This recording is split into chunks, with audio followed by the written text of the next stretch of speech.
Da-da-da-dum-dum. Dr. Power, Oh, I guess I've arrived. thanks very much, Chauncey. Hi, folks. Come on in. Danielle, seat over there. Tracy, Rob, good to see you again. And Johnny, welcome. Good to see you. Have a seat.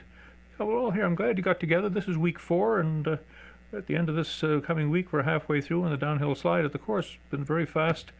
Indeed, I wish we had more time on strategy. It's so important. In fact, in my mind, what you get paid for in most cases is your ability to strategize and to bring strategic thinking to your day job.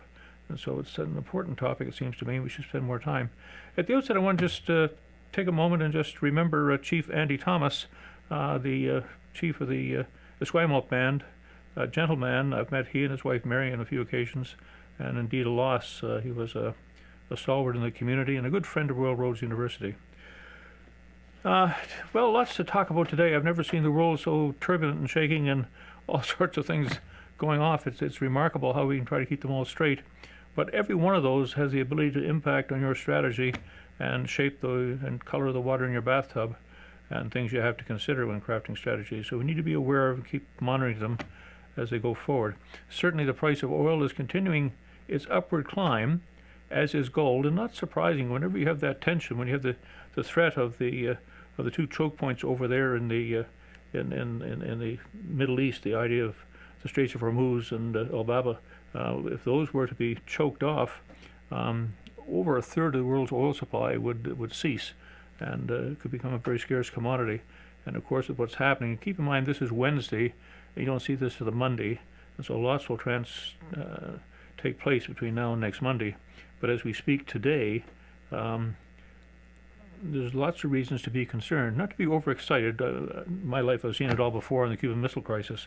That doesn't mean you don't get prepared and make plans, etc., etc. But the sun will come up tomorrow, and we just soldier on. Certainly, the price of oil going up is good for Canada. Canada's a petrocurrency. Good for Russia. Russia's only income really is its energy, oil and gas, and so we must be delighted as the price of energy climbs. Saudi just pulled back on one of their public offerings they were doing. The amount of money they were trying to raise on a debt, they were able to reduce the amount they were asking because their revenue is starting to increase as the price of oil starts to come up. Venezuela, of course, can't do much. It's got inflation rates running at 13,000% currently, which is you can't even get that in your head and comprehend. Last week we continued our climb from the strategist perspective to some tools, and we started to look at basics of crafting strategy. We started with the 3 C's, looking at the values and the culture and the government, things that are moving around, swirling around us, some of those things. And we got to 3 C's. We looked at the sweet spot, and then we started to give some consideration to that. And we do this every day. Strategy we do without thinking. Coming here today, I had to cross the street, and to cross the street, I went through all those things you do in strategy. Externally, I looked left, I looked right. I see if cars were coming. I looked what the weather was like. Was it icy, snowy, or bare, solid ground to drive to get across?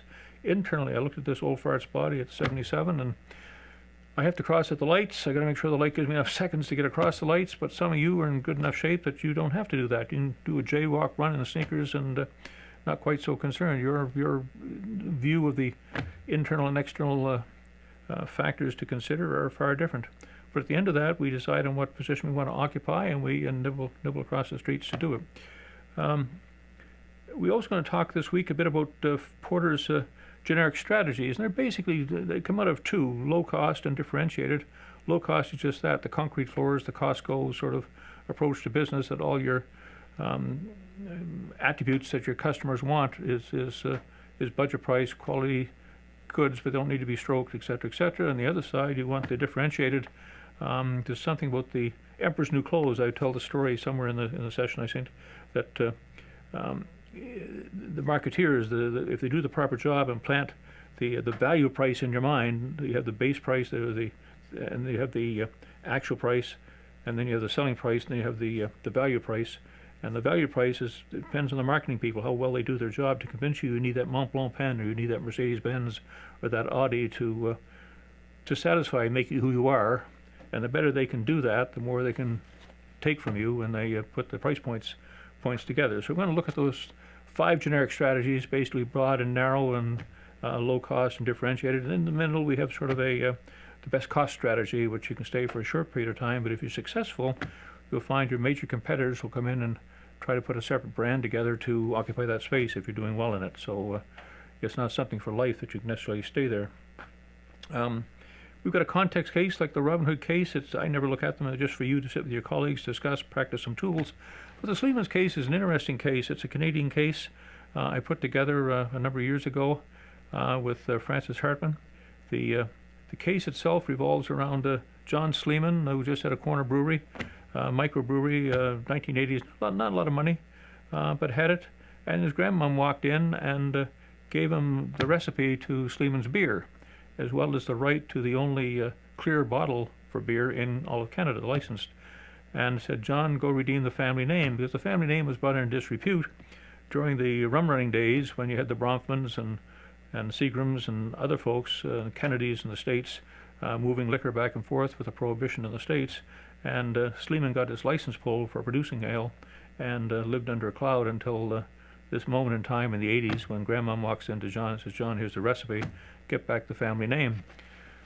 John didn't have a lot of money to do it with, but through mergers and acquisitions and other people's money, he was able to leave that little corner pub using the licensing and acquiring, in stealth mode, a large number of companies across Canada. But he had the smarts. His business model was to let them keep that local brand image up. And unless you peeled the onion, you didn't understand it was Sleeman's Brewery you were dealing with. You just thought it was a local microbrewery. It was a good marketing tool. But he was still up against Labatt's and up against Molson's, who had about 90-some-odd% hold on the marketplace and weren't about to give that up. So he went as far as he could to capture the 10% and drive the rest out. But he realized that was about as far as he could go with what he had to work with. And so he sold out to Shapiro, a Japanese brewery, who picked it up with the deep pockets and the technology, and prepared to throw monies out for new automated systems to try to dig a hole into Labatt's and into Molson's stranglehold on Canadian beer. And so it's an interesting story, but you also find in there we talk here about the basic generic strategies of porter, and everybody has those. You must just pick one. But we'll also cover 8 additional things you can do, like the frosting on a cake, to make your strategy better. One of those things you can do is mergers and acquisitions. And John, using mergers and acquisitions, and we talk about that a bit in this context case, was one way he could take the strategy and to drive. In fact, a Bucket Beer was one of his brands, the low-cost brand. It was his strategy, but to drive it up through mergers and acquisitions and acquire greater growth and marketing ability, he employed it well. And his vice president was Francis Hartmann for HR. And Francis was kind enough to give us her checklist after a number of mergers and acquisitions. And I offered it in the video, say, give me a call, I'll send you one. But the response has been so high that I've just simply printed it out and put it up in the bonus section for you folks in HR if you want to see a checklist of what the Sleeman's Brewery went through and considerations they went through in the mergers and acquisition. It's a good piece of paper. You'll also find in there for the rest of you folks in mergers and acquisitions, Shelley McDade, CEO of Sunshine Credit Union, and also the CEO of the Credit Union Level 2 for all of BC. Very talented lady. I worked with her as a consultant when she was with another firm as a vice president, and we did the 4 mergers and acquisitions with her firm, and they were successful. And the failure rate is extremely high in mergers and acquisitions. And she pulled all 4 of them off and did an extremely well job. And she talks about some of the lessons learned in the little video in the bonus section. So if you're interested in mergers and acquisitions, you've got the Hartmann's checklist, and you've got Shelley McDade's story in the bonus section. Only if you have the time. It's just bonus materials. Assignment 1s are in, marked, higher grades than I thought. It was well done. You all did extremely well on it, seemed to show an interest in it. And it was just to start to raise your awareness in your particular field. You had a choice of what field you wanted to have a look at, what industry.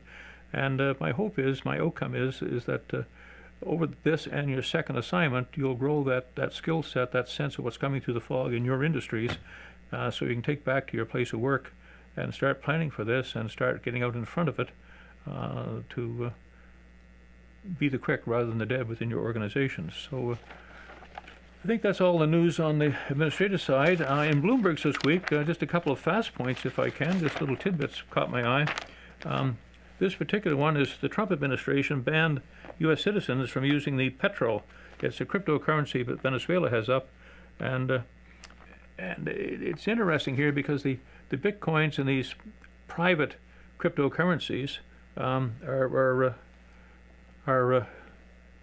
doing well, or were doing well, and now government wants to get in because government was concerned they couldn't track the money, couldn't tax the money, etc., etc.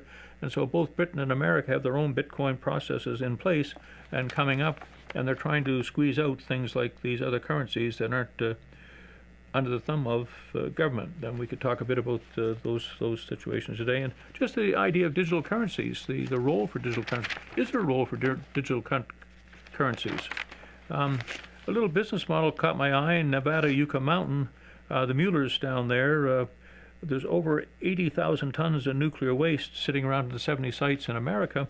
And the problem is where to put this stuff, because the lifespan is like 10,000 years. And so they came up with a novel idea and are making $1 on it. Fracking has opened up deep pits, 2-mile-long tunnels, much deeper than they've seen before, at a mile below the surface. And so they're acquiring these after they're used, and they're stuffing them with nuclear waste, mostly on the other coast of America, but nevertheless a concern in a garbage pit. So maybe we talk a bit about garbage disposal and some consideration for the environment, and what can we do with this very real problem.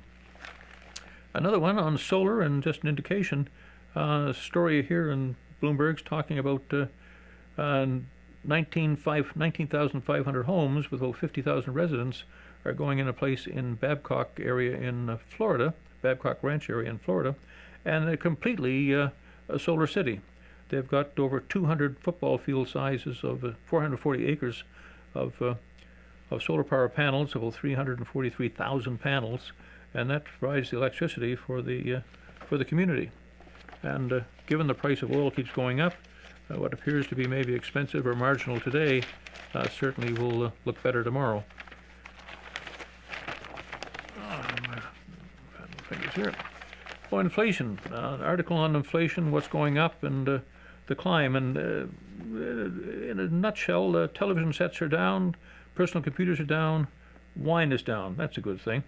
At the higher end, everything going up and highly inflated is portfolio management and investment advice services, higher education, tobacco, and at the very high, double almost everything else, is commercial bank services, largest inflation. So we can look at inflation, and certainly the Bank of Canada comes out. Let me see, you see this on Monday, but Wednesday of next week, the Bank of Canada will be considering what to do about our interest rates. Should we do another hit? We've had 3 hits, I think, in the last year or so, in the last 12 months or so. And the question is, will they bump it up again, or will they just be quiet? Because the economy is slowing down a little in Canada, it's cooling off, and may not be prudent to raise the interest rates again in Canada until we know what's happening out here, because there's so much turbulence. NAFTA backdoor, lobbyists want to tuck into the NAFTA agreement some deregulation of a certain number of industries, particularly in the moving of cargo and export of coals, and is an issue we want to look at. But again, it leads to a bigger question. That's the role of lobbyists. What is the role of lobbyists, good or a bad thing? And certainly, on its face, government officials don't have time. Like doctors don't have time to research all the new all the drugs come out. They need pharmaceutical reps to go around and give them a quick briefing as to what new and the advantages, disadvantages, and just raise their awareness of it. And so lobbyists have the same sort of role. But the question is, have lobbyists gone too far? And certainly in Facebook, I put up on the site, caught my eye that a whole bunch of those folks sitting on the bench doing the cross-examination, if you will, of Mr. Zuckerberg they received financial benefits directly from Facebook in support of their PAC funds and things of that nature, and so in most cases that would be a conflict of interest, and they'd stand aside and allow those that haven't been tainted with the touch to adjudicate and to ask the questions. So anyway, that's the role of lobbyists in Canada or globally, a good or a bad thing. And I would close by saying that I think it's necessary that all you folks lobby government and influence and educate. The question is how far and what degree of involvement. A lot been said about Facebook this week, and as I left home, he was still before the Congress answering questions. And it seems to be emerging about regulation coming out, and so Bloomberg this week carries a very timely article on what Europe is doing. And in essence, the British investigation are going to put fines up to $700,000 in place. The European Union's General Data Protection Regulation coming in place will have a sanction that will be 4% of the company's global revenue as a penalty they can put together if they breach the new laws coming in. 500 of the biggest corporations are on track to spend almost $8 billion getting in step with this. What this new thing means in Europe, and that will impact on some of you that are doing business in Europe. These regulations, you should look at this new rule, the General Data Protection Regulation. It goes in effect in May. Any company uses personal data of EU residents, even though there's no physical presence in the region. So if you're in Canada but you're dealing with Europeans, you're affected. What is covered, and it's addresses, photos, financial records, travel plans, search history, and on this goes. But basically what the companies must do is designate a point person to be the data protector, certify that the process minimizes the impact on privacy rights, collects only the data needed immediately and does not stockpile information for unspecified use later, discloses data collection policies clearly rather than burying them in impenetrable legal documents like those stuff we check and click to accept Facebook, and report any loss or destruction, theft to regulators within 72 hours. And if fail to do this, there are significant sanctions. And so anyway, we might look at what the Europeans are doing as one suggested way around this. In the paper today, I guess the big shot in Canada is this, maybe the word constitutional crisis is overplaying a little bit, but it's interesting. Section 9192 of the BNA Act sets out the responsibilities of which each province and feds are sovereign in. Interprovincial trade, on its face, would seem to be that the feds have the right to regulate the pipelines back and forth, but not so according to BC's Premier Hogan. He says no, environmental issues, so we have some administrative things we can do, which is not unusual. I mean, I can recall an interesting story in globalization, the World Trade Organization, etc., and Japan didn't want to have in the tulip bulbs from Holland, and so they had no choice but to accept them in after losing the case. But then they put up administrative things saying, fine, we have to test because of our agricultural rules and regulations for diseases. So they proceeded to cut every bulb in half just to check it. And of course it all blew up. But my point is you can have administrative regulations that even though on its face there's free trade coming in, but then the regulations can go into play to slow the process down.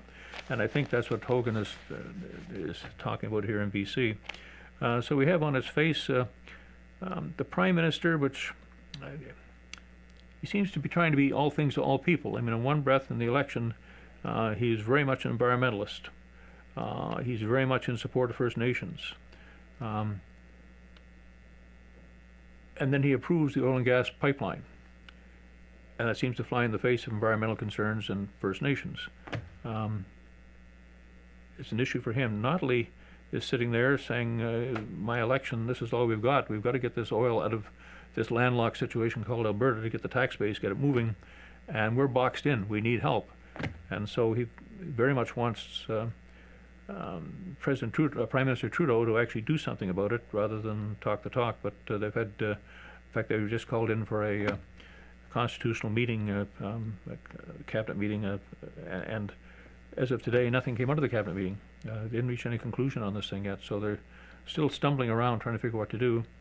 Horgan is sitting down here in BC, and he's on a tenuous hook. He's supported. It's the Green Party are holding him in power, and the Green Party are clearly, as we'll talk in a minute about May, they don't want that pipeline. And if Horgan goes against this support group of the Green Party, they're out of power. And once again, the Liberals will come in. And so there's all sorts of dynamics at play here that we sit and watch. And the thing that threw the ball into the scrum, of course, is the Kinder Morgan folks. The company said, look, as of May 31st, if you don't give us a clean decision, we're out of here. And in fact, between now and then, we're doing nothing. And so it's Fisher Cut bait. And so the timeline's coming up, and the decision makers at all different levels are fighting back and forth.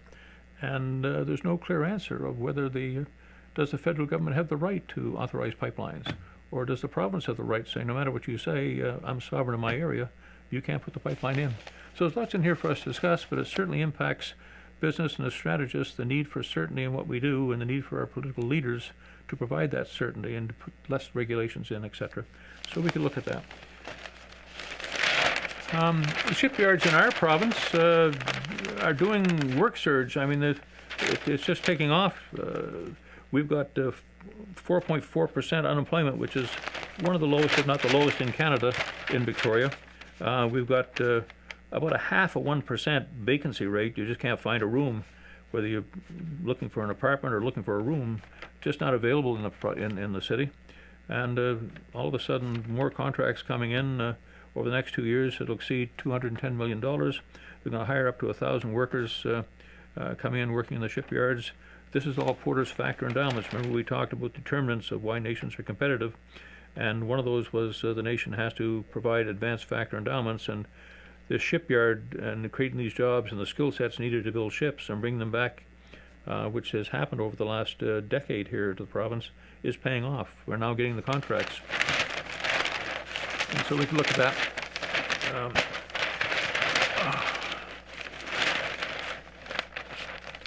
Emergency meeting, we've gone through that. So much of it in the paper. Well, the softwood to the U.S. falls by 20%. We can't get our softwood out of BC and out of the Maritimes, etc., because CN and Canadian Pacific don't have the infrastructure in place to move the logs. You recall, I think it was 2 weeks ago, 3 weeks ago, we said the same problem for grain on the prairies. They were concerned about having enough cars to move the stuff to the ports to get it out. And so it begs the question: is currently this infrastructure, these commanding heights, and there's a good video in the bonus section on commanding heights if you're interested in spending the time looking at it. These are commanding heights. These are controlling industries for Canada, and they're Crown corporations at present. And the beauty of a Crown corporation is it's quasi-independent, but still very much under the minister's thumb. But when you ask the minister what's going on or why aren't there cars available, the minister can say, it's not mine, it's the Crown corporation, go talk to them. And then they can claw it back, as we do here in this province with Crown corporations, ICBC, BC Hydro, BC Ferries. Hundreds of millions of dollars are clawed back into general revenues every year. So an indirect tax actually takes place. We pay more for hydro, more for our ferry services. And so the same thing's going on here. And so my question for you today would be is it time to either privatize these railways, as they're doing in Britain? Have a look at Britain. They've gone through both cycles, and they're back on the idea they were privatized, and now they're looking at the back idea of pulling them back in under state control. Or should this truly revert back to the state control that has some responsibility to build these cars and to put, these advanced factor endowments to have the infrastructure, intermodal transportation in place for us to move our goods and services? We can't continue and have grain rotting in the fields, and you can't have this lumber like these pictures sitting out in the out there that is not going anywhere. So, interesting talk today about privatization or not privatization of the rails might be of interest. Business upbeat is, despite uncertainty, the survey done by the Bank of Canada suggests the poll that generally 100 firms in Canada that they survey are happy the way things are going and generally upbeat. But again, as I say, next week they come up for setting the interest rates, and we'll take that into consideration. That if business is happy, then there's a checkbox checked off that maybe we can increase interest rates. I don't think they will. Well, we'll find out next week. The provinces are agreeing with the feds. They're going to spend billions on social and rental housing, and they're doing a lot of it by P3s. And we talk about P3s as one of these ways we can get more bang for the buck out of what we spend from out of government dollars by harnessing the power of the private sector and collaborating with them, each getting satisfied as what they need. And on the government side, they don't want to bring the project into disrepute. They're not so concerned with the bottom line, but they want to make sure the minister is happy and that they're getting value for money. And on the other side of it, the private sector wants regulations and the Kinder Morgan sort of situation, get the pipeline approvals and things in place. So let's have our partner, the government, take care of that side of the house for us. But we need a return on investment. And at the end of the return on investment, we'll find a way to turn it back over to government, so government ends up owning the railway or the pipeline or something like that. And so the rental housing, social housing, probably P3s that'll be sharing all the way down to municipalities to make it happen. Another cryptocurrency, BUNZ, Bunce defends cryptocurrency plan. This is Canadian online bartering community where not so much money changes hands, but goods and services. I'm a lawyer and I can give one free will. And somebody says, I have a tire company, I'll give you 4 snow tires. And there's some sort of currency checks back and forth, as bunts they're talking about. And they'll set it up online, and so we'll correct credits in this bartering thing. And I can see the government being upset with that, because how do they tax it? The price of a will or the price of snow tires, or we're just swapping them over the back fence. But it's done with the intermediate of this cryptocurrency that you can throw your tires into the pot, somebody else will take them and put the chips back in the pot for us. Canadian Tire expands its loyalty program, more brands, these little Aeroplans and those sort of plans. I think they're putting one in place. Canadian Tire is a good company to study. You want to see how to bring something back up from the rubble. The last 10 years, they've done everything right. They really are a force now and brought a family business back up to life. And the management there deserves credit, is what they're doing. And again, what they're doing now is you recall the 4 generic building blocks of competitive advantage, the efficiency and quality, innovation, and here we're talking about superior customer responsiveness, and that's what these loyalty plans, the Aeroplans and things of this nature are, is just to engage you, and stickiness to make you feel part of the entire family, and they're doing it well. 80% chance NAFTA deal will be done within a month, according to Mexico. And the one that wins this is the one that's not in a rush to get it done. I talked last week about the Japanese and the tends to when you're going home. Well, the same thing. If Mexico wants to get this wrapped up before the election, Trump wants to get it wrapped up before the election, Canada may be in the catbird seat to say, okay, I'm no rush, and just use that as one of the negotiating tools. China's trade fight, which was settlement, today I was very pleased. I got wind of a little article. I don't have the full details yet, but apparently there's been some accommodation made by President Xi, to his credit, saying on the importation of cars we can drop the tariff there and 1 or 2 other little things, and help on the IT theft, which is one overture to help save face. And Trump was quick to respond to say thank you for that, and I'm sure we can work something out. So the pressure there may be coming down a little bit. The temperature may be coming down a little bit in this trade war, but it's again the way Trump deals. He fires the grenade in the room, and then people start talking, and that's what he's done here. But it was interesting the other day. I was looking at Kim Jong-un and this offer he made about the meeting they're going to have probably in May on the peninsula over there, and taking the nukes out. And I'm reading the offer by Kim. It's interesting. He talks about denuclearizing the peninsula. And so that's not just North Korea, that's South Korea, and that's Americans out. So it may not be, as I was thinking earlier, a slam dunk that this is all about North Korea and what they will do.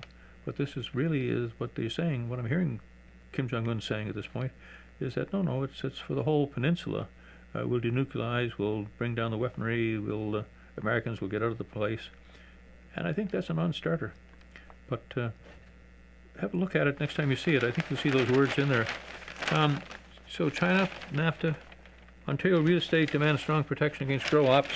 That's because people rent the houses, and then they're either taken away or damaged severely by it all. Canadian firms in the UK have work to do reducing the pay gender gap. There's a couple of good slides. I'm trying to recall. I'm going to venture and say it was Mark, and I could be wrong, but if I am, I apologize. 2 excellent slides on trades and the level of pay. And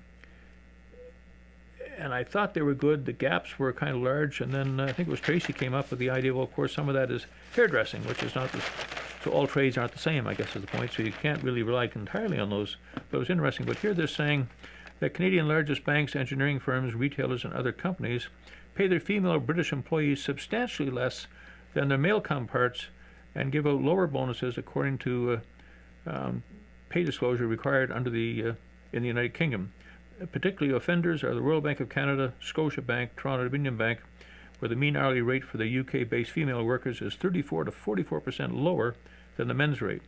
On average, the women's bonuses were 64 to 72% lower than their male components. And so lots in there to discuss.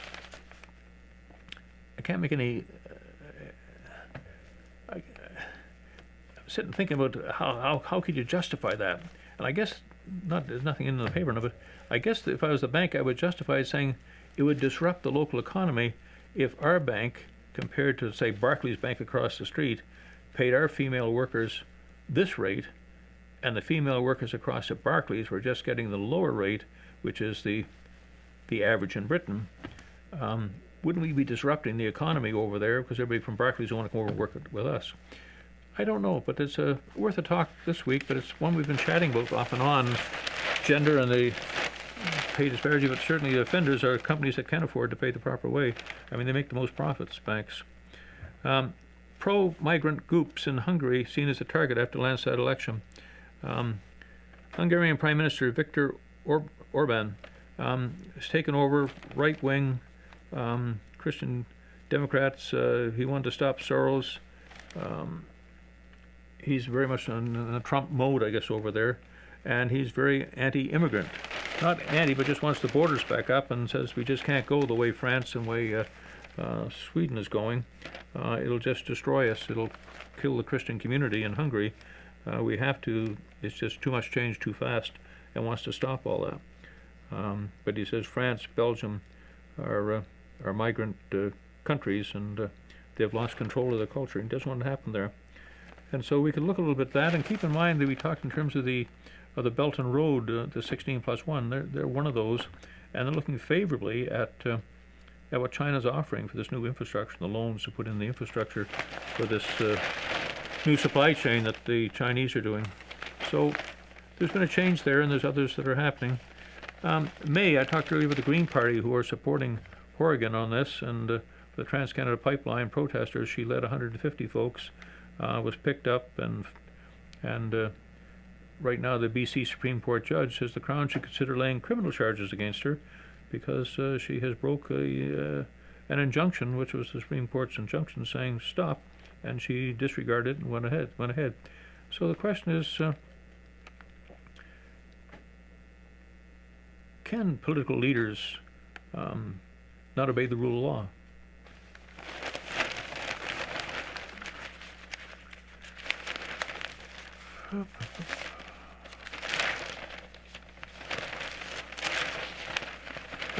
Contraceptive vaccine for Oak Bay deer. We have a lot of deer problems in Victoria. They run wild, unlike in Nova Scotia. You fire a shot on hunting season, they all disappear in the outback. You never see one. Here, it's not uncommon. I've got 2 or 3 every year come in and start eating the vegetables in the garden, and you can just stand there and glare at them and yell at them. They just look at you and slowly saunter off. They're cute little things. But anyway, there's so many of them, they're now trying to do a contraceptive vaccine to slow down the population. Private clinics. That's an interesting story is private clinics, is that we have in Canada universal health care situation where it's supposed to be equal access to all. But in BC, under Dr. Brian Day and his Canby Surgery Centre, we also have 56 private surgical facilities and 17 others that provide MRIs in the province, so it's a growing number of private clinics that charge for the services. But the beauty is, they say they do 60 to 70,000 patients a year come in, let's say MRIs, and jump to the front of the line and pay for their own MRI and get it done. And BC is stepping in and saying for every offense it's a $10,000 fine and trying to slow it down. So they've gone to the Supreme Court of Canada and they're trying to hammer it out whether or not these private businesses, and that's what it is, a business can be controlled by and the Universal Health Care Act, and can they do that? I mean, you look at if they can take 60, 70,000 people out of the line, and you can get the immediate one-day service, and it's your money, that may be a good thing. It frees up the line. But then the other side of the argument seems to be that there's only so many of those doctors able to do this sort of service, and if you take them away from the hospitals to come over here where it's more lucrative, say there are 10 qualified to do it, and there's only 4 left because the other 6 are over in the clinics, over in the private clinics. Have we really accomplished anything? And it trickled on down. The other day I was into a clinic talking with some people in there, and they charge now $5.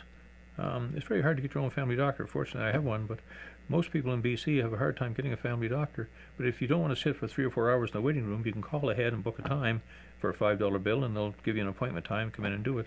But again, that's the same thing. It breaches this universality of the, and so they got a note they was telling me that they're not allowed to do that anymore. So a lot we could discuss about this to Health Act. And Harold, we have to take a moment again. We talked about Andy Thomas at the front end. This young man from the Humboldt Bronx Logan Boulet, Boulet,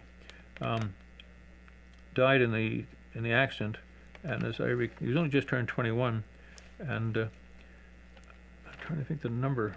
Six people were getting organs from his body by way of donation. He was an organ donor, so 6 people have a gift of life thanks to his thoughtfulness, and so we deserve a moment just to think of Logan and the unselfishness of what he's done, just to register and to do that for 6 people he didn't know. Somewhat makes the life a little more meaningful. Drug-resistant bacteria, a growing threat in the CDC reports. It's a nightmare bacteria. It's unusual resistance to antibiotics. It's 20 times, found 200 times in the States moving this way. It strikes people in hospitals and nursing homes that need IVs, and it's getting worse. So it's something we could look out for. And again, we talked in terms of, this week we talked about the muskeg defrosting up in Canada's north and releasing viruses of 10,000 years ago, and increasingly the same in Russia, northern parts of Russia, and it's starting to happen.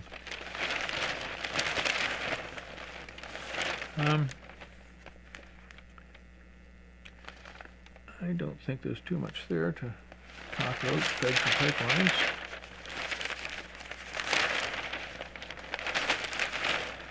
Well, the Chinese ambassador and labor standards, non-starter for free trade negotiations, and so Trudeau was trying to do some trade work with China, and one of the conditions for us to do business with China is that they put in labor standards for their people. And of course the Chinese are having none of that. They say, no, these are our standards, you have your own standards. But of course that's one of their competitive advantages, isn't it? Is that it's the low cost and the labor standards, because business like water goes around obstacles and goes to China because of these reasons. And the Chinese recognize that. And if they come back up to Canadian standards, why do we take our business to China? We just do it here in Canada. And so they want to keep their competitive advantage. Do the same thing with the tax havens. Name one or two of them down south, Cayman Islands. Sand roads, not a lot of infrastructure, budget price, low taxes, 0 taxes down there, and as a result, no taxes. A lot of people flood in there with their money, make money, don't pay taxes on it, and that's their competitive advantage. And because America, Canada can't compete and other nations can't compete, we say that's unfair, therefore it's illegal, you can't do that, and we put moral suasion pressure on them to close down these tax havens. And we do it under the name of moving funds around, et cetera, which obviously takes place. But it's also to say we can't compete with you because you don't have the same overhead and maintenance costs, and you prefer to live differently. We want to take that away from you. And if we do take it away from you, what does the Cayman Islands have? And so it's the same story here.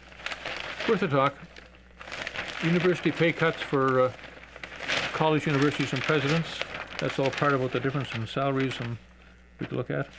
Wireless contracts, huge irritant in Canada. Over a 73% increase in grievances in a 6-month period for wireless services, that people just aren't happy with the contracts, misleading, and on the list goes. And so we need more investigation, I suppose, into that. Well, folks, that a bunch of things there to talk about. I hope you're enjoying this. I certainly am. And so we'll see you next week. Bye-bye.